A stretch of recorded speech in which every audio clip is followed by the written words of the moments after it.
国家语言发展法通过了后，今年的国庆大会是推出国家语言的口语翻译服务。另外，伫咧国庆大会顶悬，为着强调全面防卫精神，嘛邀请南部的宋江市镇的金狮镇甲白河镇。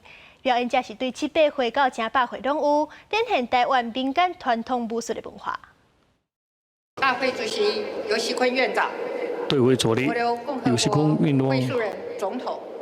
会书院总统。国家语言发展法通过了后，今年国庆大会特别提供国家语言口译服务。另外，台语台嘛特别到现场转播，用台语小解国庆大会重点，访谈表演嘉宾。人讲哦，这个外行是对人买，内行是看布袋。啊，今仔日咧邀请到咱黄宝灿理事长来到现场吼，你来到这个所在，我要甲你问一下详细安尼来。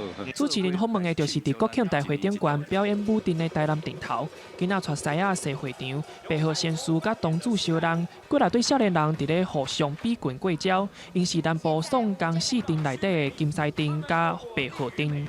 民间的种这个武术吼，伊就是安一台一团，已经传过来8张啊哦，嘛是以后搁往下咧传承，伊这一代传一代，乡口有教的孙口有咧练，啊，就是就这物件，3张一届搁练，啊传互少年搁一代传承。这届武阵的表演安排，表演者为700岁的囡仔到正100岁的老师傅。今年99岁的武阵师傅和国招到单也个真勇敢，听到会使来国庆大会表演，伊是感觉非常欢喜。国庆的时，会当来国光一摆，发扬国粹新的上段，热烈来参与啊，感觉非常的荣幸。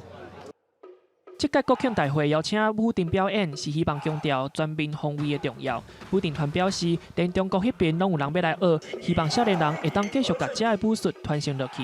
记者林世豪、谢桂林台北报道。